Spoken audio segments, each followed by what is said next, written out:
Sushant suicide case में आया रिया और उनके भाई शोभिक चक्रवर्ती से एक बार फिर ईडी पूछताछ करेगी। रिया के पिता इंद्रजीत चक्रवर्ती से भी पूछताछ। सुबह 10:40 पर रिया चक्रवर्ती एक बार फिर सीबीआई दफ्तर पहुंची। शुक्रवार को भी करीब 9 घंटे तक सीबीआई ने पूछताछ की थी।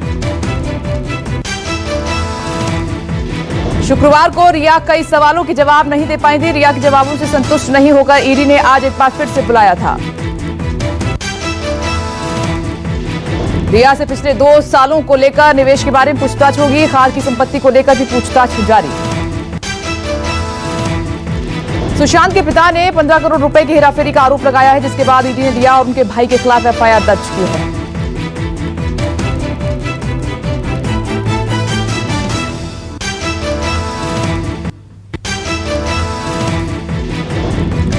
ईडी सुशांत की पूर्व मैनेजर श्रुति मोदी से भी सवाल जवाब करेगी। सुशांत के खाते से 15 करोड़ का पता लगाने के लिए पूछताछ जारी है।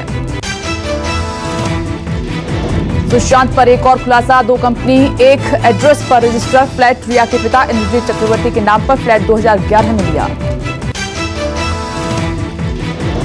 शिवसेना नेता संजय राउत को बिहार के डीजीपी गुप्तेश्वर पांडे का जवाब। कहा, सुशांत को न्याय दिलाने के लिए वे लड़ते रहेंगे। शिवसेना नेता संजय राउत को सुशांत की बहन श्वेता का जवाब। मेरे पिता सबके लिए आदर्श। राउत ने कहा था कि पिता की दूसरी शादी पर नाराज थे सुशांत। सुशांत के घर पिछले साल हुई पूजा का एक वीडियो सामने आया है। अप्रैल 2019 का यह वीडियो बांद्रा के उसी घर का है जहां सुशांत अपनी मौत से पहले रह रहे थे। सीबीआई सुशांत सिंह की आत्महत्या मामले में फॉरेंसिक टीम के साथ सीन रिक्रिएट कर सकती है। सूत्रों से खबर है कि सुशांत ने 4 कंपनियों में से 2 को कराया था पेटेंट। रिया, शोभिक और सेल कंपनी बनाने का भी आरोप है। पीएम मोदी ने अंडमान निकोबार को दिया बेहद खास तोहफा। हाई स्पीड इंटरनेट प्रोजेक्ट का उद्घाटन किया है।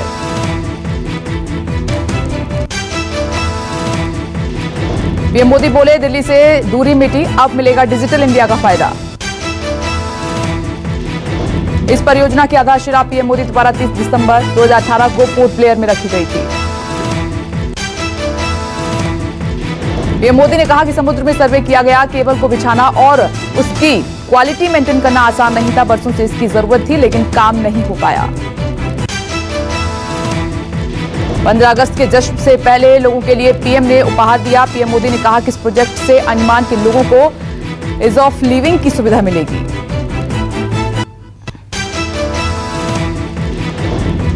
सोनिया गांधी बनी रहेंगी कांग्रेस की अंतरिम अध्यक्ष। कोरोना के चलते बड़ा कार्यकाल, नए अध्यक्ष की नियुक्ति तक संभालेंगी जिम्मेदारी। राजस्थान में पायलट समर्थक एमएलए पर एक्शन की तैयारी। विधायक बोले, वापसी के दरवाजे हों बंद, बागियों की हाईकमान के सामने पैरवी नहीं।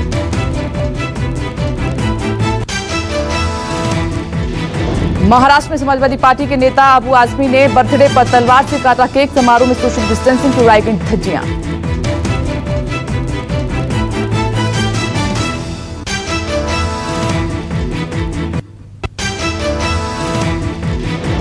रक्षा क्षेत्र में अब आत्मनिर्भर बनेगा भारत। रक्षा मंत्री राजनाथ सिंह 3:30 बजे आत्मनिर्भर भारत सप्ताह का उद्घाटन करेंगे।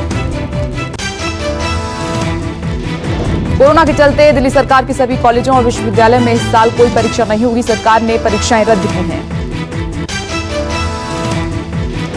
यूजीसी ने विश्वविद्यालयों को अंतिम वर्ष की परीक्षाएं 30 सितंबर तक आयोजित करवाने का निर्देश दिया। छात्रों ने एससी सुप्रीम कोर्ट में दायर की है याचिका। केंद्रीय शिक्षा मंत्री रमेश पोखरियाल निशंक आज नई शिक्षा नीति पर चर्चा करेंगे। शाम 5 बजे सोशल मीडिया पर लाइव सेशन होगा। 34 साल बाद शिक्षा नीति में हुए बदलावों को लेकर केंद्रीय शिक्षा मंत्री अपने सोशल मीडिया चैनल्स के जरिए संवाद करेंगे। छात्रों से होगा संवाद।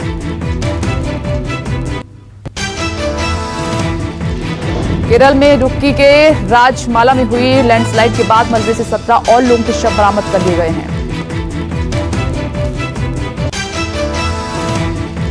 50 सदस्यीय रेस्क्यू टीम भूस्खलन के मलबे में दबे लोगों को खोजने में लगी हुई है। इन शवों के मिलने के बाद कुल मौतों की संख्या 43 तक पहुंच चुकी है। केरल में बारिश ने भयंकर तबाही मचाई है। लगातार हो रही भारी बारिश से सैलाब बन गई हैं सड़कें। बारिश के चलते पानी इतना भर गया है कि गाड़ियां पानी में बह रही हैं। कई गांव पूरी तरह से डूब चुके हैं। राहत बचाव कार्य जारी है।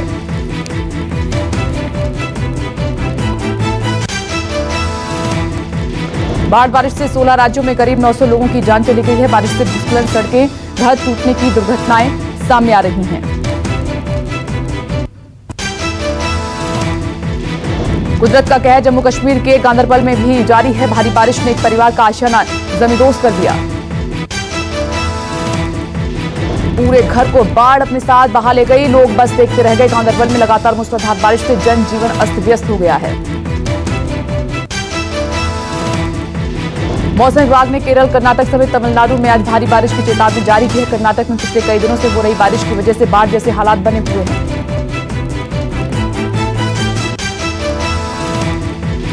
कर्नाटक में बाढ़ से बिगड़े हालात के मद्देनजर चीफ मिनिस्टर येदियुरप्पा ने 50 करोड़ की आपदा राहत दी है। निचले स्थानों से लोगों को निकाला जा रहा है। मौसम विभाग ने राजस्थान में आज भारी बारिश का अलर्ट जारी किया है। मौसम विभाग ने मुंबई में भी तेज बारिश का अनुमान जताया है।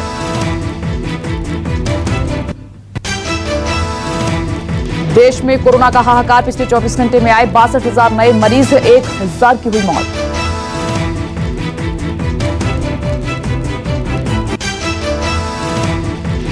देश में कुल संक्रमितों की संख्या 22 लाख के पार हो चुकी है। स्वास्थ्य मंत्रालय के ताजा आंकड़ों के मुताबिक देश में अब तक 22,15,074 लोग कोरोना से संक्रमित हो चुके हैं।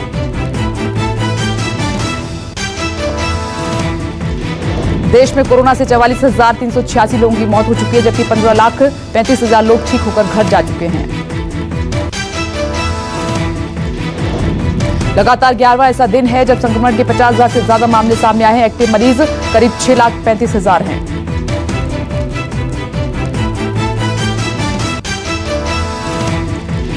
कोरोना जांच की क्षमता को बढ़ाते हुए एक दिन में 7 लाख से अधिक नमूनों की जांच की गई है। अब तक कुल 2,45,83,000 से ज्यादा टेस्ट हो चुके हैं।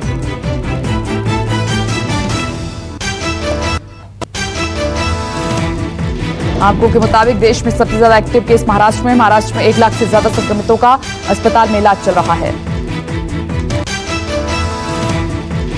कोरोना मामलों में दूसरे नंबर पर तमिलनाडु, तीसरे नंबर पर दिल्ली और चौथे नंबर पर गुजरात और 5वें नंबर पर पश्चिम बंगाल में 5 राज्यों में सबसे ज्यादा एक्टिव केस हैं।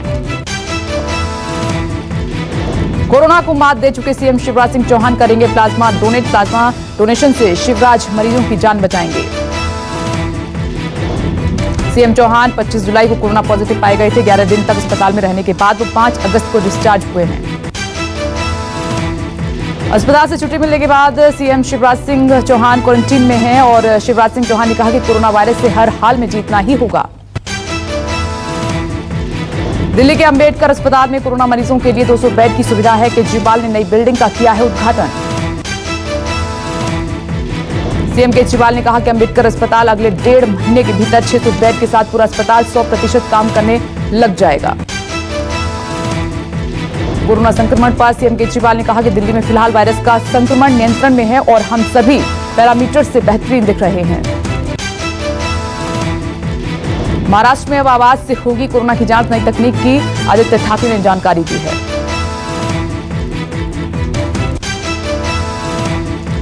आदित्य ठाकरे ने ट्वीट करके कहा है कि महाराष्ट्र में कोरोना से निपटने के लिए सरकार लगातार नए कदम उठा रही है। वॉइस सैंपलिंग साबित होगी नई तकनीक। महाराष्ट्र में कोरोना का रिकॉर्ड तोड़ बढ़ोतरी। पिछले 24 घंटे में 12,248 मामले आए सामने। 390 लोगों की गई जान। महाराष्ट्र में 3,51,710 मरीज ठीक हो चुके हैं। राज्य में अब संक्रमितों का आंकड़ा बढ़कर 5,15,000 के पार हो चुका है। दिल्ली में कोरोना के मरीजों की संख्या में कमी आई है। पिछले 24 घंटे में 1,300 लोग कोरोना संक्रमित हुए हैं। 13 लोगों की जान गई है।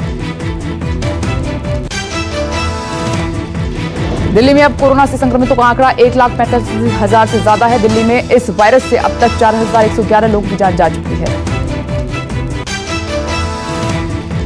यूपी में 24 घंटे में कोरोना के 4,687 नए मामले सामने आए हैं। यूपी में कोरोना वायरस से अब तक 2,079 लोगों की जान जा चुकी है।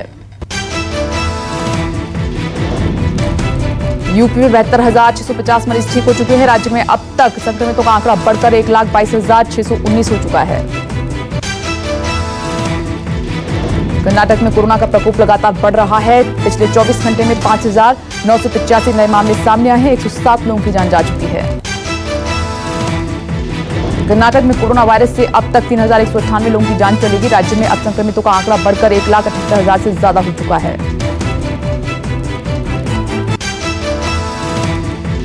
आंध्र प्रदेश में कोरोना तेजी से फैल रहा है। आंध्र प्रदेश में कोरोना के 10,820 नए केस सामने आए हैं, जबकि 97 मरीजों की जान जा चुकी है। आंध्र प्रदेश में कोरोना के संक्रमितों का आंकड़ा 2,27,860 हो गया है। वहीं इस वायरस से अब तक 2,036 लोगों की जान चली गई। मध्य प्रदेश में कोरोना को लेकर फैसला। कोरोना की वजह से इस बार नहीं सजेंगे गणेश पूजा के पंडाल, ताजिया पर भी रोक। कोरोना से पैदा हुए हालात पर शिवराज सिंह चौहान ने समीक्षा बैठक बुलाई थी, जिसमें गणेश उत्सव, मुहर्रम, जन्माष्टमी को सार्वजनिक तौर पर न मनाने का फैसला लिया गया है।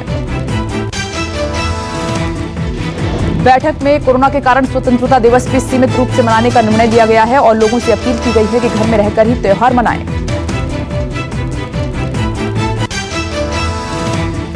काशी के कोतवाल कहे जाने वाले बाबा काल भैरव का मंदिर कोरोना वायरस के चलते 141 दिनों बाद खोला गया। मंदिर को कोविड-19 के दिशा निर्देशों के तहत खोला गया है। कोरोना संकट के चलते अभी तक बंद था मंदिर। मंदिर के गर्भगृह में भक्तों के प्रवेश पर अभी भी रोक है।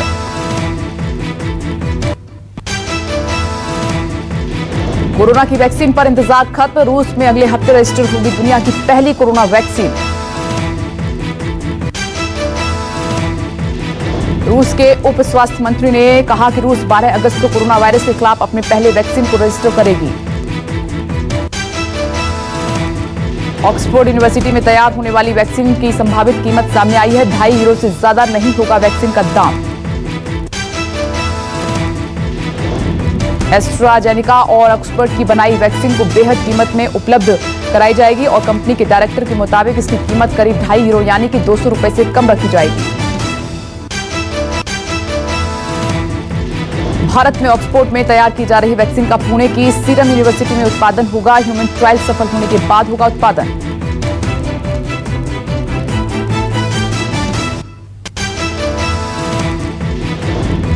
WHO की चेतावनी, वैक्सीन कोई जादुई गोली नहीं होगी जो पलक झपकते ही खत्म कर देगी वायरस। WHO के महानिदेशक टेड्रोस ने कहा है कि अभी हमें लंबा रास्ता तय करना है, इसलिए सबको साथ मिलकर प्रयास करने होंगे।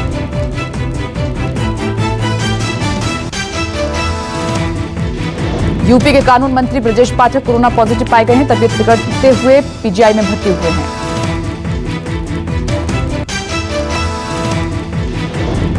कोरोना संक्रमण होने के बाद से ब्रजेश पाठक होम आइसोलेशन में थे। मंत्री की पत्नी नम्रता पाठक भी कोरोना संक्रमित हैं। पूरा परिवार होम क्वारंटीन था। बिहार में कोरोना बेकाबू हुआ है। 24 घंटे में 4,000 कोरोना के मामले सामने आए हैं। इतने अधिक कोरोना मामले पहले कभी नहीं आए। कोरोना महामारी के चलते गुजरात के द्वारका में पहली बार जन्माष्टमी द्वारकाधीश का मंदिर 13 तारीख तक दर्शनार्थियों के लिए बंद रहेगा। हर साल जन्माष्टमी पर 2 लाख से अधिक श्रद्धालु दर्शन के लिए आते हैं। इस बार कोरोना संक्रमण के फैलने के डर से मंदिर रहेगा बंद। दिल्ली के इस्कॉन टेम्पल में भी सिर्फ पास धारकों को ही मंदिर में जाने की परमिशन मिलेगी। सिर्फ 1500 लोगों को ही निमंत्रण देने का फैसला। यूपी के नोएडा के सेक्टर 63 में एक बॉल पेन कंपनी में लगी आग। बॉल पेन कंपनी में आग लगी है। एक की मौत। फायर ब्रिगेड की टीम ने आग पर काबू पाया।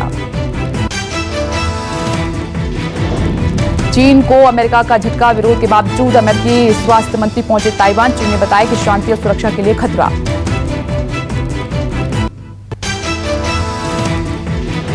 दिल्ली के मॉरिस नगर में तेज रफ्तार होंडा सिटी गाड़ी ने पीसीआर वैन को मारी जोरदार टक्कर। हेड कांस्टेबल की हुई मौत।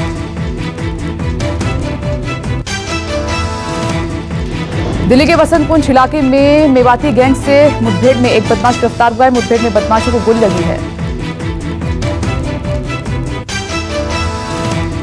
बदमाश इलाके में एटीएम तोड़ने आया था। पुलिस के मुताबिक ये बदमाश दिल्ली एनसीआर में एटीएम उखाड़ने की कई वारदातों को अंजाम दे चुका है।